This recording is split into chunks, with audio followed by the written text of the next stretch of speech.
मुहसिन इंसानियत, वो रसूल जिन्हें अल्लाह तबारक व तआला ने पैदा फरमाया तो हुस्न इअ्तिदाल बख्शा,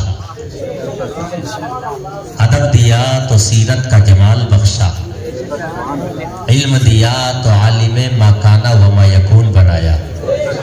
आलिम माकाना व मायकून का मतलब ये होता है कि जब से दुनिया बनी है उस वक्त से लेकर के अब तक और अब से लेकर क़यामत तक, अब तक जो हुआ उसका भी और जो क़यामत तक होगा उसका भी, एक एक ज़र्रे का इल्म अल्लाह ने अपने महबूब को अता फरमा दिया। ये हर मुसलमान का अकीदा होना चाहिए। तो अल्लाह ने इल्म दिया तो आलिम माकाना व मायकून बनाया, और इख्तियार दिया तो सारी कायनात का मालिक और मुख्तार बनाया। ऐसा इख्तियार अल्लाहु अकबर, ऐसा इख्तियार मेरे नबी का कि अभी बचपन का आलम है, पालने में लेटे हुए हैं, हलीमा सादिया का घर है। हजरत हलीमा सादिया कहती हैं अचानक मेरी नज़र आसमान के चांद की तरफ जाती है तो मैं हैरत में पड़ गई कि आज चांद का मामला अलग है। आज मैंने चांद को देखा तो कभी चांद बाईं तरफ जाता है, कभी दाहिनी तरफ जाता है, कभी पीछे जाता है, कभी आगे जाता है। सोच में पड़ गई मामला क्या है। कहती हैं कि आसमान के चांद से मेरी नज़र ज़मीन के चांद यानी मोहम्मदुर रसूलुल्लाह सल्लल्लाहु ताला अलैहि वसल्लम की तरफ आ गई। मैं समझ गई, मैंने देखा कि मेरे बच्चे की उंगली, लाडले की उंगली, कायनात के सरदार की उंगली आसमान के चांद की तरफ ऐसे उठ रही थी, दाहिने हाथ की उंगली, शहादत की उंगली। कहती है मैंने अंदाजा लगा लिया हो ना हो आज आसमान के चांद का कांटेक्ट और ताल्लुक और निस्बत इसी उंगली से हो गया है। कहती है मैंने फिर देखा, उंगली से आसमान के चांद को देखा, फिर आसमान के चांद से उस उंगली को देखा तो मैं समझ गई और मैंने देखा मेरे लाडले की उंगली दाईं तरफ जा रही है तो आसमान का चांद दाहिनी तरफ जा रहा है। उंगली बाईं तरफ जा रही है तो आसमान का चांद बाईं तरफ जा रहा है। उंगली पीछे जा रही है तो आसमान का चांद पीछे, और उंगली आगे जा रही है तो आसमान का चांद आगे जा रहा है। मैं समझ गया। मैंने कहा कि देखो मेरे नबी का इख्तियार देखो कि अभी बचपन का आलम है, नबी की उंगली है, अल्लाह ने आसमान के चांद को मेरे नबी की उंगली के सामने खिलौना बना दिया है, खिलौना बना दिया है।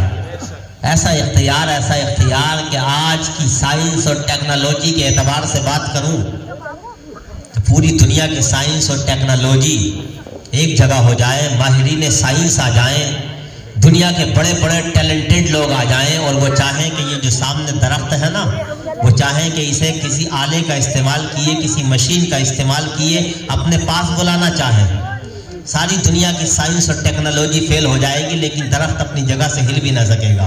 लेकिन वाहरे आमिना के लाल, वाहरे अब्दुल्ला के लख्ते जिगर, वाहरे आमिना के दुर्रे यतीम, तुम्हारी अजमतों को सलाम, तुम्हारी रिफातों को सलाम, तुम्हारी बुलंदियों को सलाम। मेरे आका ने हजरत जाबिर से गालिबन कहा है ऐ जाबिर जाओ दरख्त से कहो कि वो मेरे पास आ जाए। हदीस का मफहूम है, हजरत जाबिर कहते हैं जैसे ही मैं पहुंचा ना दरख्त के पास और मैंने दरख्त के पास जाकर के कहा कि मेरे नबी ने तुझे बुलाया है, तो हजरत जाबिर कहते हैं दरख्त बाईं तरफ हिला, दाहिनी तरफ हिला, पीछे हिला, आगे हिला, जमीन से उखड़ गया। वो उखड़ करके ऐसे आ रहा था, हजरत जाबिर फरमाते हैं मैंने देखा दरख्त ऐसे आ रहा था जैसे एड़ियों के बल इंसान चला करता है। सुभान अल्लाह। तो ऐसा इख्तियार अल्लाहु अकबर कि मेरे नबी ने हजरत उम्मे माबद की बकरी के थनों को हाथ लगाया है। जा रहे थे ना कहीं, सहाबा भी साथ है, अबू बकर भी साथ है, उमर भी साथ है, उस्मान गनी भी साथ है, मौलाए कायनात भी साथ है।